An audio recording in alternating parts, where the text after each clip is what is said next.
संसद के budget session में एसआईआर को लेकर विपक्ष सड़क पर उतर आया था और उसी को लेकर पार्लियामेंट के बाहर भी काफी विरोध प्रदर्शन किया गया था। हालांकि डिलिमिटेशन बिल का सफल न होना यह सरकार के लिए बहुत बड़ा झटका साबित हुआ था। इस बार सरकार इस बात को लेकर फूंक फूंक कर कदम रख रही है, लेकिन दूसरी तरफ नए मुद्दों के साथ विपक्ष भी तैयार है। तो कैसे होगी चर्चा इस बार के मानसून सेशन में? हमारे साथ शहजाद पूनावाला जुड़ चुके हैं भारतीय जनता पार्टी की तरफ से, रागिनी नायक कांग्रेस पार्टी की प्रवक्ता इस चर्चा में शामिल हो रही है, आनंद दुबे शिवसेना यूबीटी की तरफ से इस चर्चा में शामिल होंगे, सत्य प्रकाश मिश्रा हमारे पॉलिटिकल एनालिस्ट वो भी इस चर्चा में शामिल होंगे। 3 सवाल मैं इस पैनल के सामने रखूंगा। क्या मानसून सत्र में मंगल मिलन के बाद सरकार सारे बिल पास करा लेगी, क्योंकि अब एनडीए की मीटिंग को मंगल मिलन कहा जाएगा जो मंगलवार को होना है। दूसरा सवाल, क्या चढ़ावा चोरी और पेपर लीक जैसे मुद्दे पर विपक्ष सरकार को घेर पाएगा? तीसरा सवाल, क्या संसद के मानसून सत्र में गतिरोध बने रहने की आशंका बढ़ती जा रही है, क्योंकि मुद्दे भी ऐसे हैं, खास करके पेपर लीक का मुद्दा, और विपक्ष बार बार यह कह रहा है कि शिक्षा मंत्री का इस्तीफा यह उनके एजेंडे पर है और 20 तारीख को इस बात को लेकर संसद पर मोर्चा भी ले जाने वाले हैं। तो इन सारे मुद्दों पर चर्चा हम करेंगे। जॉइंट पार्लियामेंट्री कमेटी की 130th अमेंडमेंट बिल को लेकर जो रिपोर्ट है वो भी आ चुकी है, तो हो सकता है कि इस बार वो बिल इंट्रोड्यूस किए जाए जिसमें प्रधानमंत्री, मुख्यमंत्री और मंत्रियों को सत्ता से बाहर करने का रास्ता खुल जाएगा, क्योंकि 30 दिन अगर वो जेल में रहते हैं तो वो बिल शायद लाया जाए, लेकिन हालांकि वो भी इस लिस्ट में दिखाई नहीं दे रहा है। लेकिन शहजाद, यही तो जयराम रमेश कहते हैं कि सरकार कहती कुछ है और करती कुछ है, यानी बिल के लिस्ट आप कुछ और दे रहे हैं, लेकिन हो सकता है कि सूत्र आपके बता रहे हैं कि हमारे पास तो 360 तैयार हो गए, आराम से हम जीत जाएंगे। तो वो बिल आएगा कि नहीं आएगा? देखिए, जहां तक कहते कुछ है और करते कुछ है का सवाल है, तो ये ट्रैक रिकॉर्ड तो राहुल गांधी और कांग्रेस पार्टी का है। 2018 में इन्होंने बोला कि पार्लियामेंट में हम प्राइस हाइक की चर्चा चाहते हैं, फिर रफाल लेकर बैठ गए, हाउस को डिसरप्ट किया। 2020-21 में इन्होंने कहा कि पेगासस को लेकर चर्चा चाहिए, हाउस को डिसरप्ट किया। 2021-22 के बाद कोविड को लेकर चर्चा की मांग की, हमने बोला चर्चा कीजिए कोविड पर, तो उस समय पर दूसरी रिपोर्ट लेकर, विदेशी रिपोर्ट लेकर बैठ गए, कभी हिंडनबर्ग के नाम पर, कभी कोविड वैक्सीन पे ओसीसीआरपी के सोरोस की रिपोर्ट के नाम पर, और जो रिपोर्ट उन्हीं के साथ ही शरद पवार जी ने खारिज की, सुप्रीम कोर्ट ने खारिज की। तो आज तक तो ट्रैक रिकॉर्ड पार्लियामेंट में कॉन्सेंसस बोलकर कॉन्फ्रंटेशन करने का, डिस्कशन बोल के डिसरप्शन करने का, ये तो कांग्रेस का रहा है। अच्छा, आपने बोला देखिए सब कुछ मंगल मंगल होगा, हमारे यहां तो मंगल मंगल मंगल मिलन है, पर वहां पर तो जंगल और वहां पर जिस प्रकार से जलन है उसका एक तो आपको उदाहरण हर रोज देखने मिलता है समाजवादी पार्टी बनाम कांग्रेस पार्टी का। भाई देखिए, राहुल गांधी के पास जनमत नहीं, 99 चुनाव हारे, ये समझ में आता है। उसके बाद उनके पास जो है जनपद भी नहीं बचा, क्योंकि पंजाब में कांग्रेस वर्सेस कांग्रेस, केरल में कांग्रेस वर्सेस कांग्रेस, तेलंगाना में कांग्रेस वर्सेस कांग्रेस, मीनाक्षी नटराजन को हटा दिया, हर जगह कांग्रेस वर्सेस कांग्रेस चल रहा है। परंतु अब संगत भी नहीं बचा। संगत में देखिए ना, पिछले महीने मैंने आपकी एक डिबेट दिखी थी, जून में आपने डिबेट कराई थी कि इंडी अलायंस ने अब तय कर लिया है कि हम लोग हर महीने 2 महीने में मिलेंगे, एजेंडा तय करेंगे और आगे बढ़ेंगे। एनडीए की आज मीटिंग हो गई, कहां पर है इंडी अलायंस की मीटिंग? पार्लियामेंट सेशन आने वाला है, कोई अता पता नहीं। अच्छा, दूसरी बात पूछिए इनसे कि ये कितने मुद्दों पर एकमत है, कोई अता पता नहीं। अच्छा, कांग्रेस ने भी तो सबको धोखा दिया है, जहां पर भी पड़े कांग्रेस के कदम वहां पर उस पार्टी का निकला दम। आम आदमी पार्टी कांग्रेस के साथ नहीं है, अब टीएमसी वो तो कांग्रेस के साथ क्या रहेगी, खुद ही टीएमसी अपने साथ नहीं है, डीएमके कांग्रेस के साथ बैठना नहीं चाहती है, एनसीपी शरद पवार जी की पार्टी बोलती है। मेरे सवाल का जवाब नहीं दिया। सदन की कार्यवाही चलाना यह सरकार की जिम्मेदारी है, ये तो आपको आप मानेंगे। रूल ऑफ द बिजनेस क्या होगा, यह सरकार की जिम्मेदारी है। सरकार, आपको पता है कि हर बार लोकसभा सेक्रेटरीट से एक पूरी लिस्ट आती है कि ये इन बिलों पर चर्चा करेंगे, ताकि विपक्ष भी पूरी तैयारी के साथ उतर सके सदन के भीतर। अब ऐसे में मैं आपको यही पूछ रहा हूं, लिस्ट ऑफ बिजनेस में जिस बिल का नाम नहीं है, परिसीमन बिल का, डीएमके कह रही है कि हमारे पास तो कोई ड्राफ्ट आया नहीं है, एनसीपी एसपी कह रही है कि हम जब ड्राफ्ट देखेंगे उसके बाद तय करेंगे। तो परिसीमन का बिल, क्योंकि आपके कदम तो 360 के तरफ बढ़ रहे हैं, तो परिसीमन का बिल आएगा या नहीं आएगा, या अचानक आएगा लास्ट वीक? देखिए, ऐसा है साहिल जी, मेरी भविष्यवाणी करने की कला राहुल गांधी जी जैसी अद्भुत नहीं है। राहुल गांधी जी ने भविष्यवाणी की थी कि मोदी जी 24 में और 19 में प्रधानमंत्री नहीं बनेंगे, अर्थव्यवस्था डेड है कि उन्होंने घोषणा की थी, फिर मैन्युफैक्चरिंग खत्म हो चुका है, ये भी भविष्यवाणी की थी। अभी मेरे सामने गवर्नमेंट की तरफ से किया गया 5 बिल का एक लिस्ट है। वो बिल्स है इनकम टैक्स, सुप्रीम कोर्ट के जजेस का, registration of birth date, prevention of insult to national honour, मतलब वंदे मातरम को सम्मान देना, और एमएसएमई का बिल। और ऑल पार्टी मीटिंग तो अभी होगी ना साहिल जी, ऑल पार्टी मीटिंग में यदि विपक्ष को लगता है कि कोई ऐसा मुद्दा है जिस पे चर्चा अनिवार्य है, उसको लेकर आए। और भविष्य के गर्भ में क्या रखा है वो तो मैं भविष्यवाणी नहीं कर सकता, पर हां मैं ये जरूर कह सकता हूं। चलिए एक मिनट के लिए मान लेते हैं कि विमेंस, उसके लिए तो हम कमिटेड ही है विमेंस रिजर्वेशन के लिए। क्या रागिनी नायक विमेंस रिजर्वेशन के खिलाफ है? रागिनी जी को फाइनली मौका मिलेगा पार्लियामेंट में। रिजर्वेशन तो पास हो चुका है, उसका क्रियान्वयन भी तो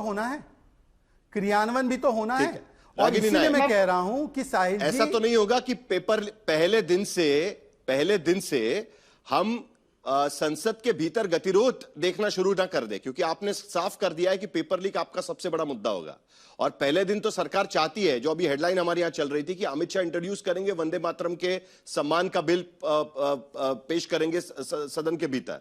तो ऐसे में कहीं इस बार पेपर लीक को लेकर आपका पूरा लामबंदी तो नहीं होगी। और दूसरी तरफ ये जरा परिसीमन पर भी बता दीजिएगा, क्योंकि बीजेपी को पूरा कॉन्फिडेंस है कि समाजवादी पार्टी और कांग्रेस छोड़कर बाकी सभी लोग उनके पास हो गए हैं अभी इस पूरे मामले में। देखिए साहिल, सबसे पहले तो भारतीय जनता पार्टी को अपने प्रवक्ताओं को सिखाना चाहिए कि सवाल का जवाब सवाल नहीं होता है, जवाब देना पड़ता है।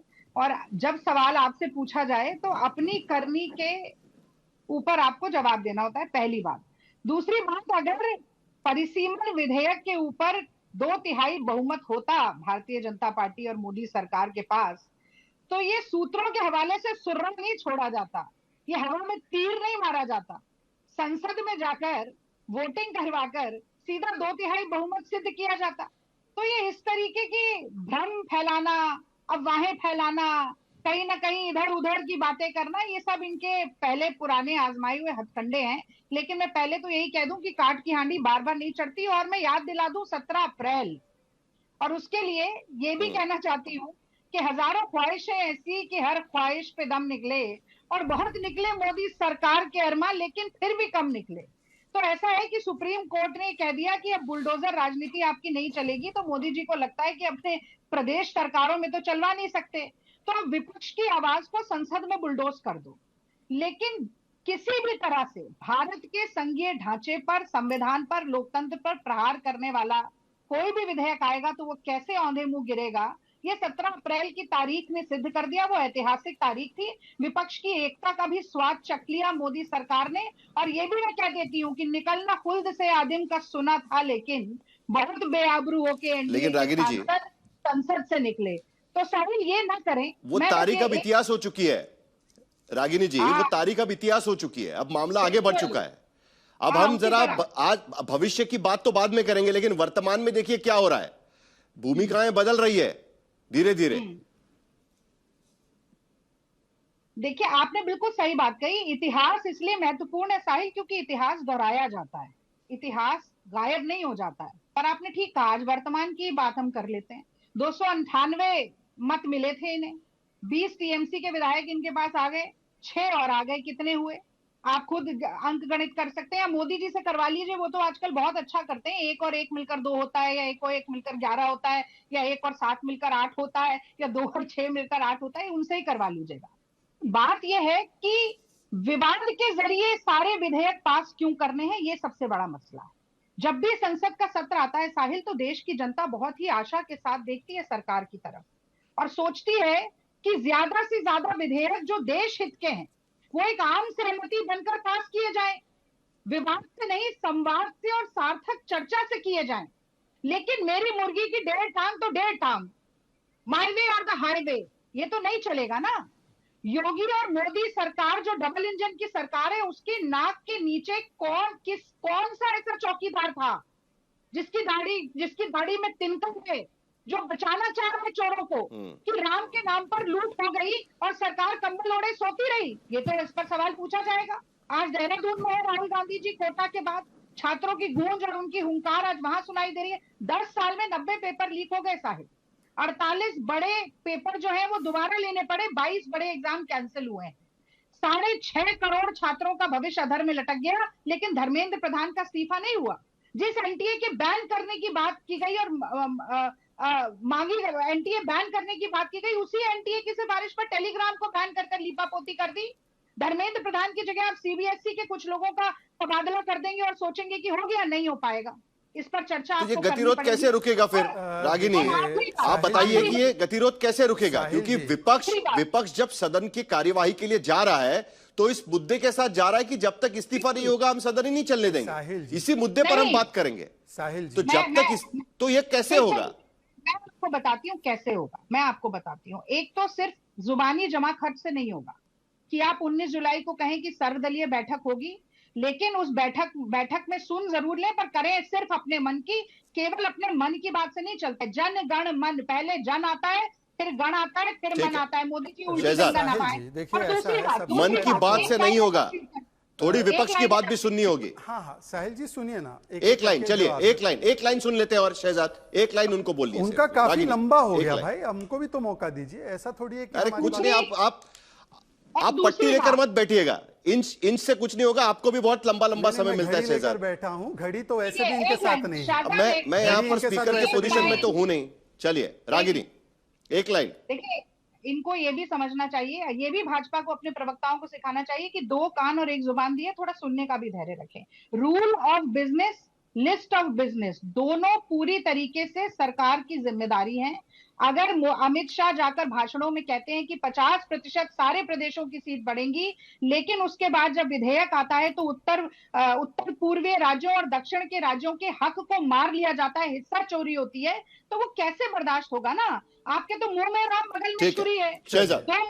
अब देखिए, मैंने आपके आग्रह पे ये भी ऐड होगा कि नहीं होगा ये भी पूछ रही है वो। चलिए, उनके आपके आग्रह पे उनकी पूरी बात सुनी बिना कुछ बोले, तो मुझे भी ये संरक्षण दीजिए। साहिल जी, सबसे पहले तो बात बिल्कुल सही है। Of course. देखिए, हम तो गणित के आंकड़े करते हैं ठीक से, परंतु इनके पास तो एक ही आंकड़ा है, 0। दिल्ली में तो मैडम का रोल भी रहा है 0 लाने में। एनीवे, मैं उससे आगे बढ़ना चाहता हूं। देखिए, हमारे प्रवक्ताओं को क्या सीखना चाहिए?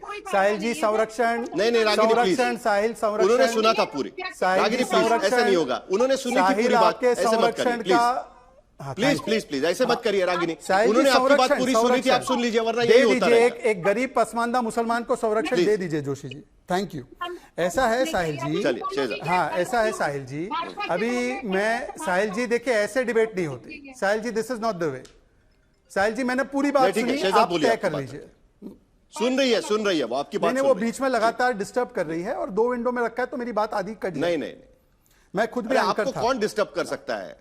नहीं, कल अगर आप शुरू कर रहे हैं उल्टे तरफ से तो कोई बात ही नहीं कर पाएगा। आप तो उसमें माहिर है। कौन हिम्मत करेगा आपको डिस्टर्ब करने की? साहिल जी, रागिनी प्लीज ऐसे मत करिए। आपकी बात पूरी सुन ली ना उन्होंने, ऐसे मत करिए। साहिल जी, देश के डिस्टर्बिंग एलिमेंट को तो देश ने ही उनको ही निपटाने का काम किया है। 3 बार निपटा, 99 चुनाव में निपटा। अब मैं अपनी बात एक एक करके रखता हूं। हमारे प्रवक्ताओं को क्या सीखना चाहिए, उससे पहले कांग्रेस के प्रवक्ता जयराम रमेश क्या बोलते वो सीख कर आए। जयराम रमेश ने बोला कैटेगोरिकली, भाई देखिए डिलिमिटेशन आ रहा है, कैटेगोरिकली एफसीआरए का बिल आ रहा है। और रागिनी नायक बोल रही है कि अभी list of business, revise business, फलाना बिजनेस, जब लिस्ट आया ही नहीं है आपके हिसाब से, तो ये जयराम रमेश ने कहां से प्रेडिक्शन कर लिया कि ये सारी चीजें आने वाली है? और अगर आने वाली, ये एक्चुअली डिलिमिटेशन नहीं साहिल जी, लिमिटेशन का मामला है। राहुल गांधी की लिमिटेशन है, जनमत नहीं, संगत नहीं। मैं आपको बार बार कह रहा हूं। मैं दूसरी बात कह रहा हूं, उन्होंने कहा संघीय ढांचे पे हमला है डिलिमिटेशन का, तो इसका मतलब अभी मराठी में बोला था सुप्रिया ताई ने 2 दिन पहले कि अगर ये 50% वाला फॉर्मूला जो अमित शाह जी ने बोला है, जिसके तहत अगर आप देखेंगे साउथ के स्टेट्स की पहले 129 सीट थी, 23% था, वो 195 होगी, 24% होगा। तो क्या सुप्रिया ताई झूठ बोल रही है और संघीय ढांचे पे हमला चाहती है? या दूसरे वो मुस्कुराते हमारे आनंद जी बैठे, प्रियंका चतुर्वेदी ने भी उसका समर्थन किया है, बोला है कि मुझे प्रिंसिपली कोई अपोजिशन नहीं है। तो क्या प्रियंका चतुर्वेदी, और एक बात बता दूं साहिल जी, केवल उनकी प्रियंका नहीं, मैं तो एक और प्रियंका को जानता हूं जो चाहती है कि आ जाए विमेन रिजर्वेशन। मैं तो एक डिंपल को भी जानता हूं जो चाहती है कि आ जाए रिजर्वेशन।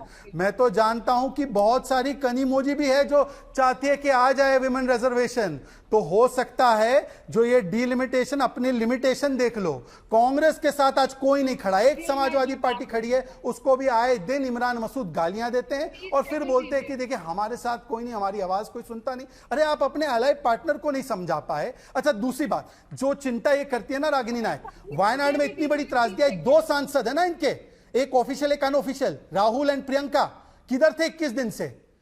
एक बार गए वायनाड में, न पार्टनर की चिंता, न पार्टी की चिंता, पंजाब में टूट रही है, न पीपल की चिंता, और फिर पार्लियामेंट में आके ड्रामा करना है और फिर परिवार को ऊपर रखना है और हमें गाली देना है। लेकिन अगर पेपर लीक का मामला निकलता है शहजाद, अगर पेपर लीक के मामले पर सवाल खड़े होते हैं, क्योंकि इनकी मांग बड़ी साफ है और 20 तारीख को मोर्चा भी होने वाला है, जंतर मंतर से भी निकलेगा, विपक्ष के कई सांसद उनको जाकर मिल रहे हैं, नेता भी मिल रहे हैं, जिसमें बड़ी लिस्ट है, उसमें समाजवादी पार्टी भी के लोग भी जाकर मिलकर आ गए हैं, एनसीपी एसपी, आज सुप्रिया सुले भी वहां पर जंतर मंतर जाकर आई है, अरविंद केजरीवाल वहां पर जाकर आए हैं, पवन खेड़ा आज जाकर मिलकर आए, तो पूरा अपोजिशन वहां पर जाकर मिल रहा है। ऐसे में शिक्षा मंत्री के इस्तीफे पर तो विपक्ष एक साथ नजर आ रहा है, डिलिमिटेशन का जो होगा वो होगा, लेकिन पेपर लीक पर, मंदिर चोरी पर, उस पर तो विपक्ष एक साथ नजर आ रहा है। ये तो बड़ी चुनौती हो जाएगी। देखिए, एक तो मैं कह दूं कि मेरे लिए आज एक बहुत ही मैं कह सकता हूं संतुष्टि की बात है कि जो लोग और जिनके नेता रोम रोम करते थे वो राम राम करने लगे। राम जी के अस्तित्व को नकारने वाले, जो राम जी का मंदिर लटकाया भटकाया अटकाया 70 वर्षों तक, कपिल सिब्बल को भेजा कि मंदिर का कार्य रोक दिया जाए, और ये स्वयं इस प्रवक्ता ने कहा है कि राम इमामे हिंद, मतलब राम मुसलमान है। जो लोग हनुमानगढ़ी में नमाज पढ़ाते थे, राम जी को इलीगल ऑक्यूपेंट बताते थे, वो राम जी की बात कर रहे। भाई सुप्रीम कोर्ट तक उससे कोई चिंता नहीं है। साहिल जी, मैं मेरे बीच में आप क्या बोल रहे हैं, मुझे पूरा तो कंप्लीट करने दीजिए। सुप्रीम कोर्ट तक गए। मैं बीच में नहीं बोल रहा हूं, मेरे सवाल को आप डाइवर्ट कर रहे हैं, इसके लिए मैं पूछ रहा हूं आपसे। मैं अपना जवाब तो अपने तरीके से दूंगा। मैं तो कह रहा हूं कि किस विषय, लेकिन सवाल का तो जवाब दीजिए ना। मैं सवाल पूछ रहा हूं ऑरेंज पर, आप बात कर रहे हैं कहीं और इस पर, ऐसे तो नहीं होगा ना। आपने राम जी एप्पल ऑरेंज तो नहीं होगा ना। आपने राम जी के विषय को उठाया तो मैंने ये पूछा कि इन मुद्दों पर तो विपक्ष साथ में है। मैं एक बार दोहराता हूं, सवाल दोहराता हूं, एक बार फिर मैं सवाल दोहराता हूं। मैंने पूछा कि इन मुद्दों पर तो विपक्ष साथ में नजर आ रहा है, पेपर लीक का मुद्दा हो या मंदिर चोरी का मुद्दा हो, सिर्फ डिलिमिटेशन के मुद्दों को लेकर आपको कॉन्फिडेंस है, बाकी इस पर तो विपक्ष एक साथ नजर आ रहा है। ऐसा है साहिल जी, जहां तक सवाल है उनकी एकता की, तो मैं तो बोल रहा हूं ना कि प्रत्यक्षम किम प्रमाणम। आज ही बोल दे कि कांग्रेस पार्टी की ऑफिशियल डिमांड है कि आधी सीटें उत्तर प्रदेश में लड़नी है। पूछ लीजिए, समाजवादी पार्टी को आज आपने बिठाया नहीं है, कितनी एका है वो समझ में आ जाता। यही एका पार्लियामेंट में पहले भी कहने की कोशिश की थी। रामगोपाल यादव जी ने कहा कि हमारे मुद्दे अलग है, कांग्रेस के मुद्दे अलग है। हिंडनबर्ग और अडानी के मुद्दे पर कोई कांग्रेस के साथ नहीं खड़ा रहा। तो इसीलिए मुझे लगता है कांग्रेस का ट्रैक रिकॉर्ड क्या है वो तो देखिए। जिस कांग्रेस की प्रवक्ता ने कहा कि इमामे हिंद वो कम से कम बात ना करे प्रभु श्री राम की। ये बड़ी दिलचस्प बात है कि जो सबसे बड़ा चैलेंजिंग बिल विपक्ष के सामने खड़ा है, उस मुद्दे पर तो विपक्ष में अलग अलग गुट साफ नजर आ रहे हैं, धीरे धीरे क्यों ना हो लेकिन अलग अलग आवाज में बात कर रहे हैं, लेकिन बाकी मुद्दों पर तो विपक्ष साथ में नजर आ रहा है। तो ये एकजुटता कैसे रहेगी? साहिल, सबसे पहले तो मुझे ये भी कहना ही पड़ेगा कि भाजपा को अपने प्रवक्ताओं की कंफ्यूजन को दूर कर भी भेजना चाहिए। आज प्रवक्ता बड़े कंफ्यूज लग रहे हैं। जयराम रमेश जी ने जरूर कहा कि डिलिमिटेशन को लाया जाएगा, चोरी चुपके से लाया जाएगा, वही हो रहा है। आप लिस्ट ऑफ बिजनेस में डालेंगे नहीं और सूत्रों के हवाले से सुर्रे छोड़ेंगे कि हमारे पास बहुमत है। अरे बहुमत है तो डालिए ना लिस्ट ऑफ बिजनेस में, और संसद में पहले ही दिन लाइए, वोटिंग करवाइए, पता चल जाएगा आपके ऊपर कितना बहुमत है। तो झूठ मत बोलिए और झूठ बोलकर मुस्कुराइए मत। दूसरी बात, अगर आपको ये लगता है कि कहीं किसी के दिमाग में ये भ्रम है या आप फैला सकते हैं कि परिसीमा महिला आरक्षण जो है वो एक ही बात है, बिल्कुल नहीं है। कांग्रेस पार्टी ने आज की कल की मीटिंग में भी ये बात कही, बार बार कही कि आप पहला बिल लेकर आइए और बोलिए 543 सीटों पर आरक्षण दे रहे हैं, 181 महिलाओं को लोकसभा में पहुंचा रहे। कांग्रेस भी आपके साथ है। अच्छा। लेकिन महिला आरक्षण बिल को और आड़ बनाकर ऐसा परिसीमन जिससे कि आप जातिगत जनगणना को रोक सके, आप राज्यों की हिस्सेदारी कम कर सके, नहीं करने देंगे। सुप्रिया सुले ने चिट्ठी लिखकर ये बोला कि 50% सीट बढ़ाइए, उसके बाद हम इस पर चर्चा करेंगे। तीसरी बात, राम मंदिर पे और बोल दूं, इन्होंने कहा था, सुनिए, कान खोलकर सुनिए भाजपा प्रवक्ता, निर्मल मन जन सो मोहि पावा, मोहि कपट छल छिद्र न भावा। जो कपटी हैं, झूठ बोलते हैं, जुमलेबाजी करते हैं, चोरी डकैती करते हैं, उन्हें ना प्रभु राम मिलते हैं ना जनता जनार्दन। मोदी जी ने राम जन्मभूमि तीर्थ क्षेत्र ट्रस्ट की घोषणा संसद में की। मोदी जी के पीएमओ ने चुन कर ट्रस्ट में लोगों को रखा। मोदी जी ने शिलान्यास किया, मोदी जी ने उद्घाटन किया, मोदी जी ने ध्वजारोहण किया, मोदी जी ने प्राण प्रतिष्ठा की।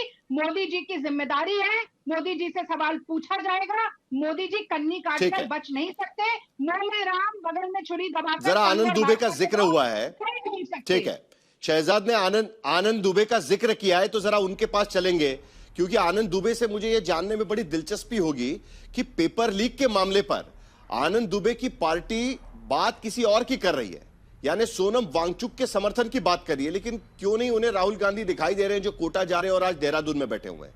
यह विपक्षी एकता सदन के पहले कैसे हमें दिखाई देगी? आनंद दुबे। साहिल भाई नमस्ते, सभी को सादर प्रणाम। देखिए, मंगल भवन मंगल हारी, द्रबहु सो दशरथ अजीर बिहारी।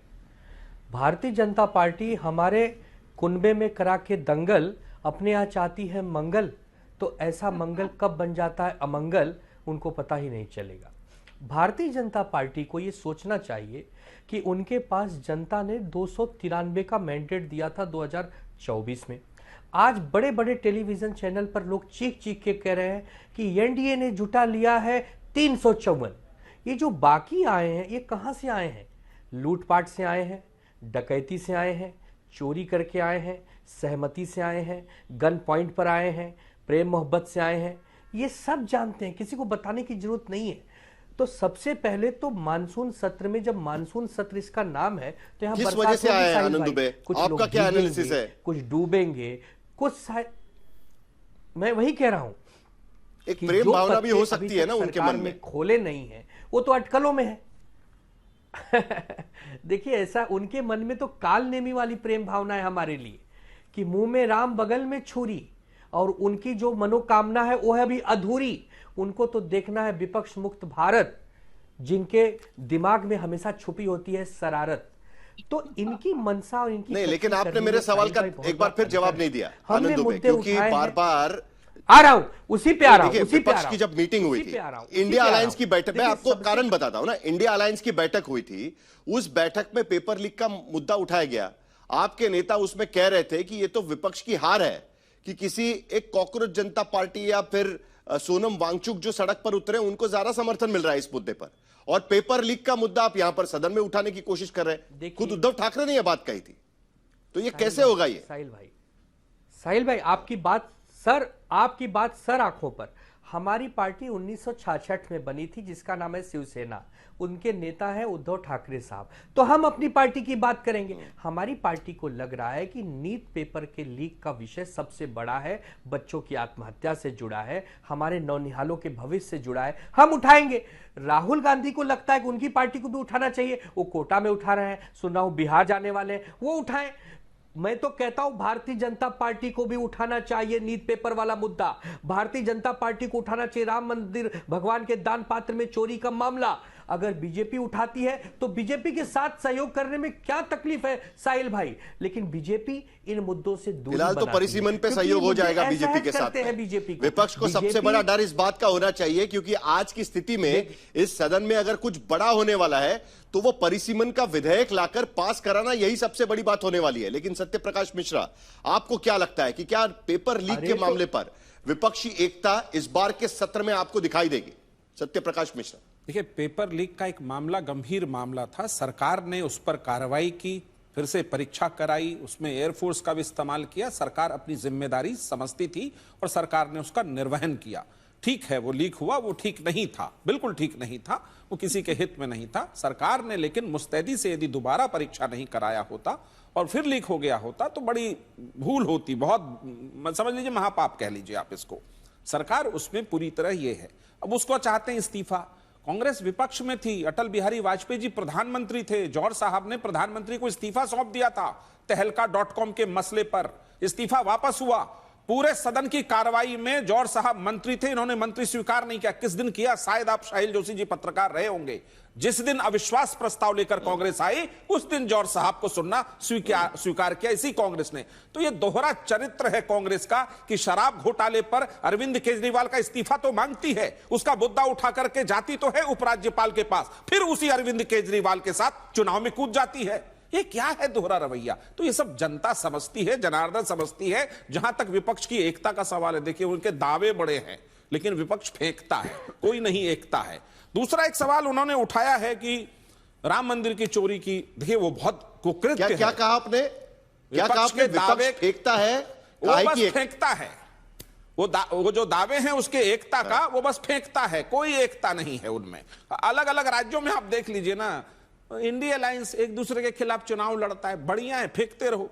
अब है कि चाल बकुल की वो चलत है, अब बहुरी कहावे संत, महिला का अधिकार रोकने वाले शायरी गा रहे हैं। वाह कितना दम्भ है कि महिलाओं को उस दिन अगर पास हो जाता विधेयक, इस देश की तमाम महिलाएं संसद की तरफ उम्मीद से देख रही थी। बढ़ी हुई सीट में उनको 21वीं सदी में कुछ और है ना सत्यप्रकाश जी, उसमें नहीं हिस्सेदारी मिलती उनको, उसमें डर तो कुछ और ही है ना। 33 साल से साहिल जोशी जी प्लीज, 33 साल से तरह तरह के बहाने, तरह तरह के फसाने लगा करके, तरह तरह के पेच, महिलाओं का अधिकार को रोका गया। अगर उस दिन कांग्रेस ठान लेती कि नहीं इस देश की महिलाओं को इस सदन में आने का हक है, और प्रधानमंत्री महोदय ने आगे बढ़कर कहा था ले जाओ, पास कराओ, क्रेडिट ले जाओ, नहीं, विपक्ष को रोकना था। रोकिए भाई, महिला इस देश की देखती है, समझती है, समझदार है। रागिनी नायक आप जवाब देंगे, लेकिन उससे पहले आनंद दुबे कुछ कहना चाह रहे हैं। साहिल जी आपकी आवाज मुझ तक पहुंची। अच्छा आखिरी लाइन मुझे आखिरी लाइन सत्यप्रकाश जी आखिरी लाइन, चलिए बोलिए, एक मिनट आनंद दुबे जी, एक मिनट, उन्हें आखिरी लाइन बोलिए। मेरी आदरणीय प्रवक्ता महोदय यहाँ जो हैं, यहाँ बैठी हुई रागिनी नायक जी, वो कहती है सिखाना चाहिए भाजपा को। भाजपा का प्रवक्ता बहुत कंफ्यूज है। महोदया, भाजपा राहुल जी को भी सिखाना चाहती है, भेजिएगा, सिखाएंगे और बढ़िया से सिखा के भेजेंगे, आपके विपक्ष के नेता अच्छा काम करेंगे। तो मुझे ही बोलना पड़ेगा, अब तो मुझे ही बोलना पड़ेगा। एक मिनट रागिनी जी, एक मिनट, पहले आनंद दुबे कुछ ऐड करना चाह रहे हैं, उसके बाद आपके पास आऊंगा। 10 सेकंड आनंद दुबे जी। साहिल भाई, वैसे तो हमारे बड़े भाई सत्यप्रकाश जी बहुत समझदार हैं, विद्वान हैं, लेकिन क्या करें, हमारे यहाँ एक कहावत है, सुपुआ तो बोले बोले छलनियों बोले, जिसमें 72 नहीं, अब 72 का दुगुना होता है, 144 छेद है महाराज, 144 छेद है। अरे प्रभु, आप नैतिकता की बात करते हैं, इथिक्स की बात करते हैं, अल्टी पल्टी की बात करते हैं, तो लोग हंसते हैं, और चोरी चोरी हंसने के साथ साथ रोते भी होंगे कि अरे प्रभु कैसे कैसे लोग, कैसे कैसे चरित्र हमारे सामने लाए हो। तो सत्यप्रकाश जी, आप कम से कम नैतिकता पर मत बोलिए, आप ये बोलिए कि मानसून सत्र में कितनी बिजली गिराने वाले हो, मानसून सत्र में कितनी बरसात करवाने वाले हो, और मानसून सत्र में कौन भीगेगा और कौन डूबेगा और कौन चलिए रागिनी नायक आप जवाब देंगे, उसके बाद शहजाद के पास चलेंगे। चलिए रागिनी। देखिए, सवाल भाजपा से पूछा जाए, मोदी जी से पूछा जाए, आरएसएस से पूछा जाए, जवाब में राहुल गांधी जी को ले आते हैं। इसी से समझ में आता है कि राहुल गांधी जी ने इनकी दुखती रग दबा रखी है। मैं बोल दूं कि न राहुल गिरे, न राहुल की उम्मीदों के मीनार गिरे, कुछ लोग उन्हें गिराने में मिश्रा जी खुद 100 बार गिरे। और अब मिश्रा जी ने ना बोलते बोलते ये भी कह दिया कि हम लोगों को जनता ने वोट दिया है। तो अब ये हम लोग कह रहे हैं, तो ये राजनीतिक विशेषज्ञ लिखना तो बड़ा ही अजीब लगता है। तो मैं कह दूं कि नीतीश कुमार का प्रचंड समर्थक हूँ। एक मिनट बीच मत बोलिए भाई साहब, बीच विचारों का मैं समर्थक हूं। ठीक है, उन्होंने अपनी पोजीशन क्लियर कर दी। चलिए, वो नीतीश कुमार के समर्थक है, उन्होंने बोल दिया, ठीक है, अपनी पोजीशन क्लियर हो गई उनकी। रागिनी जी आगे बढ़िए। उनकी पोजीशन ऐसे कितनी आसानी से क्लियर नहीं होगी। उन्होंने कहा विपक्ष फेंकता है काहे की एकता है, तो मैं कहूंगी भाजपा का भजन गाते हैं फिर भी राजनीतिक विशेषज्ञ कहलाते हैं। आप सुन लीजिए अच्छे से, हम देश का आज मुक्त करिए, चुप रहिए, सुन लीजिए, सुनने का साहिल, इनको चुप कराइए, इनके बीच में सत्यप्रकाश जी प्लीज सुन लीजिए, चुप रहिए, सुन लीजिए। ठीक है रागिनी जी बोलिए। दोनों शर्तें जो महिला आरक्षण बिल के साथ लगी हैं, वो किसने लगाई? मोदी जी ने लगाई। हम कहते हैं आज उनसे मुक्त कर दीजिए, डिलिमिटेशन, गणना, जनगणना से मुक्त करिए। इस वक्त मॉनसून सेशन में 543 सीटों में, फिर से कह रही हूं, 181 महिलाओं को अगली लोकसभा चुनाव में संसद में भेजने का प्रावधान भारतीय जनता पार्टी अगर लाएगी तो कांग्रेस पार्टी समर्थन करेगी।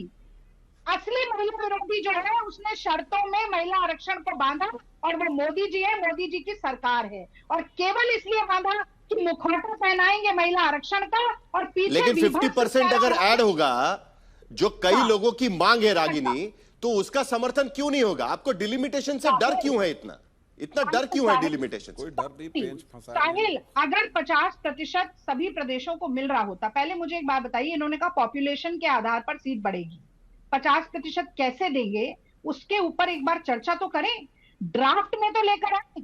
आप चुनावी रैलियों में बोल देंगे और हम उसे मान लेंगे। आपके पास ड्राफ्ट बिल नहीं है, अभी तक 2 संसद का सत्र शुरू हो रहा है, किसी संसद के प्रशासन के पास पढ़ने के लिए। साहिल जी, अब मैं अपनी बात रख लूं। साहिल जी प्लीज कृपया रोकिए, समय समाप्त होता जा रहा है शो का, मेरी बात बीच में कटे नहीं, इसलिए मैं आपसे आग्रह करता हूं संरक्षण की। फिर से साहिल जी 543 पर जो ये आइडिया दे रहे थे 2008-9 में तो बीजेपी ने राज्यसभा में कांग्रेस को सपोर्ट किया तो पारित हुआ। उसके बाद 4-5 साल इनकी सरकार थी यूपीए की, तो क्यों नहीं पास करवा दिया? समय समाजवादी पार्टी साथ में थी, इनके पास आंकड़े थे। 543 पर अगर लागू होने का इतना ही पॉसिबल और प्रैक्टिकल था तो कांग्रेस पार्टी जो महिलाओं के लिए बोली लड़की हूं लड़ सकती हूं, उस समय पर 5 वर्ष तक क्यों नहीं? हमारा तो सपोर्ट राज्यसभा में था। साहिल जी प्लीज बीच में संरक्षण दीजिए, क्योंकि हर बार मेरी बारी में डिस्टर्बेंस होता है, ये ठीक बात नहीं है। दूसरी बात साहिल जी दूसरी बात मैं अपनी बताना चाहता हूं कि देखिए अब अज्यूम भी करते हैं डीलिमिटेशन का 1 मिनट के लिए, हालांकि ये बच्चा पैदा हुआ नहीं तो उसका मुंडन कराना व्यर्थ है, परंतु अज्यूम करते हैं। अमित शाह जी ने तो floor of the house, please Sahil ji ये रनिंग कमेंट्री ठीक नहीं है। साहिल जी देखिए हम लोग अनुशासन का पालन करते हैं, ये ठीक बात नहीं है। अच्छा है, अनुशासन का ही पालन होना चाहिए। चलिए बोलिए। साहिल जी अज्यूम करते, क्योंकि अभी तो ये बच्चा पैदा हुआ नहीं, इसका मुंडन करवाना है, रागिनी जी करवाती रहे, परंतु मैं पूछना चाहता हूं कि जो फॉर्मूला अमित शाह जी ने कहा है उस फॉर्मूले के हिसाब से उत्तर प्रदेश की 80 to 120 सीट होगी। रागिनी समाजवादी पार्टी खिलाफ है ना, उस फॉर्मूले में 60 सीट हो जाएगी बिहार की 40 से। रागिनी खिलाफ है ना उसके, और किसी सेट का हक नहीं मारा जाएगा क्योंकि पॉपुलेशन बेसिस पे है नहीं, सबका प्रो रेटा 50% बढ़ रहा है। शायद ये लोग पढ़ लिख के आते नहीं, या राहुल गांधी के आईक्यू के लेवल के हो गए सारे प्रवक्ता, तो बुद्धि कितनी है वो दिखाना जरूरी हो जाता है। आखिरी बात मैं कहना चाहता हूं, 10 सेकंड आनंद दुबे जी की बात पर साहिल जी प्लीज रोकिए। आनंद जी ने कहा मुस्कुराते मुस्कुराते चले जाते, प्यार से बुलाते। आनंद जी बताइए 1991 में छगन भुजबल जब 17 एमएलए तोड़कर कांग्रेस के खेमे में चले गए थे तो कांग्रेस ने डराया था, कांग्रेस ने धमकाया था, कांग्रेस ने क्या किया था? और अगर कांग्रेस ने आपकी पार्टी तोड़ी थी तो कांग्रेस के साथ आज भी आप क्यों हो? उसके बाद बताइए। नहीं ये बड़ा अनफेयर है भाई। नहीं साहिल जी ये तरीका थोड़ी है। आनंद दुबे पहले रागिनी जवाब देगी, उसके बाद आपके पास आएंगे। 10 सेकंड और लूंगा, मैं फिर से अपनी बात दोहराऊंगा। रागिनी आपको बोलने का मौका मिलेगा ना, अभी है समय अपने पास। नहीं आपके पास समय, आपको बोलने का मौका मिलेगा, लेकिन शहजाद मुझे एक सवाल का जवाब चाहिए। एक सवाल का जवाब बात नहीं आई है, आनंद जी से पूछने दीजिए। मुझे सवाल का जवाब चाहिए, मुझे अपना बात कंप्लीट करने दीजिए। मुझे आपसे पूछना है, सवाल तो मैं पूछूंगा ना। आप मेरे रोल में भी जाने की कोशिश कर रहे हैं। आपके रोल में कोई नहीं जाना है ना, मुझे कोई दिलचस्पी है। सवाल तो मैं पूछूंगा ना, रोल आप ही कर सकते हैं। आपने कहा कि आप एंकर थे, लेकिन इसका मतलब ये थोड़ी है कि सवाल आप पूछेंगे। अरे पर वो डिस्टर्ब करे और आप बीच में आ जाए, ये भी तो ठीक नहीं है ना डिबेट। अरे वो तो रोक दिया ना उनको, कहां मुझे भी रोक रहे हैं। मैं सवाल दो। पूछना, मैंने कहा कि मुझे आपसे सवाल पूछना है। अब पूछिए, फिर मौका मुझे दीजिए आपसे और सवाल बिना पूछना है, मेरे डिस्टर्ब सवाल का तो जवाब दीजिए। ठीक है हाँ चलिए, मैं लेकिन जल्दी से जवाब दीजिएगा। मैं सवाल सिर्फ ये पूछना चाहता हूं इसमें कि आज की स्थिति में अगर ये डिलिमिटेशन का बिल आता है तो क्या आपके पास 360 लोग हैं? क्योंकि बात तो आप ही लोग कर रहे हैं ना कि 360 हमारे पास जुड़ रहे हैं, सारे लोग जुड़ रहे हैं। इतने लोग तो एक महीने में जिस तरीके से 30 विधायक, 30 सांसद जो एनडीए के खेमे में चले गए, तो इसी के वजह से लोगों को लग रहा है कि भले लिस्ट ऑफ बिजनेस में नहीं है लेकिन आएगा जरूर। इसी के वजह से जवाब, ये बात सही है कि गलत है? अब मैं अपना जवाब दूंगा, प्लीज डिस्टर्ब मत कीजिए। 30 सेकंड सिर्फ लूंगा, दू ना जवाब। आप 360 की बात कर रहे हो? दीजिए जल्दी। हाँ। आप 360 की बात कर रहे हो, हमारे पास 360 से ज्यादा है। मैं आपको बताऊं कैसे। हमारे साथ 140 करोड़ है। 140 करोड़ जनता विमेन रिजर्वेशन के साथ है। साहिल थोड़ा मूड को समझिए इस बात को। बंगाल में जिसने गतिरोध पैदा किया वो समाप्त हो गए। और साहिल जी आखिरी बात देखिए, आनंद पार्लियामेंट में आकर वोट नहीं डाल सकती ना। डिस्टर्ब किया, अभी बात कंप्लीट करने नहीं दे रहे। आपने अभी प्रॉमिस किया मुझे। पूछ रहा हूं आपसे, मुझे मत करिए। दिस इज नॉट फेयर साहिल। आप रागिनी को ऐसे सुनते जैसे कि वो राग मल्हार सुना रही है और हमारी बात। अरे हाँ ठीक है, बोलिए। अरे महिला रिजर्वेशन की आप बात कर रहे हैं और बोल रहे हैं कि यहाँ पर 4 लोग बैठे हुए, उसमें एक रागिनी है, तो उनको थोड़ा तो सुनना पड़ेगा ना कभी कभी। क्यों भाई? महिला रिजर्वेशन की बात चल रही है इसमें। अच्छा तो उनकी पार्टी में उनका रिजर्वेशन कराओ ना। अब सुन लीजिए, मेरी पूरी बात हो जानी। चलिए ठीक है, शहजाद जवाब दीजिए। आनंद दुबे जी, रागिनी एक मिनट, उनको जवाब पूरा करने दीजिए। आनंद दुबे जी ने, रागिनी को शांत रहिए प्लीज, रागिनी को शांत करिए प्लीज। शहजाद आपकी बात खत्म करिए। देखिए ऐसा है, रागिनी जी की जो फ्रस्ट्रेशन और समस्या उसका भी निदान हमारे थ्रू ही होगा। सांसद बनेगी किसी दिन होपफुली, जब रिजर्वेशन आ जाएगा महिलाओं के लिए। अब पूरी बात करने दीजिए। आनंद दुबे जी ने मुस्कुराते हुए कहा कि देखिए ये तोड़ के प्यार से ले जा रहे हैं। तो मैं पूछना चाहता हूं, क्या छगन भुजबल प्यार से गए थे कांग्रेस में 17 एमएलए लेके? आज जो एआईडीएमके के लोग तोड़े जा रहे हैं डीवी के कांग्रेस के द्वारा, वो प्यार से तोड़े जा रहे हैं। जहां पे हम कुछ नहीं कर रहे वहां पे हम गुनहगार, और जहां पर इस प्रकार के कृत्य हो रहे हैं वहां पर इनका मौन शिष्टाचार। 30 सेकंड आपके पास। 30 सेकंड आपके पास। सुनिए, शहजाद भी दिल्ली में रहते हैं, मैं भी दिल्ली में रहती हूँ, बहुत गर्मी पड़ रही है। और थोड़ा राग मल्हार में गा रही हूँ तो सुन लो शहजाद, अभी तो बारिश की बहुत जरूरत है और वैसे भी मानसून सत्र आने वाला है। ठीक है, अब दूसरी बात पर आते हैं। अब सुनो, अब दूसरी बात पर आते हैं। अब अगर आईक्यू की बात की तो मैं ये भी कहना चाहती हूँ कि मोदी जी के आईक्यू के हिसाब से तो बिल्कुल नहीं होना चाहिए, नहीं तो नाली की गैस पर पकौड़े तलने पड़ेंगे, बादलों में होने पर रडार नहीं हुआ पकड़ा जाएगा।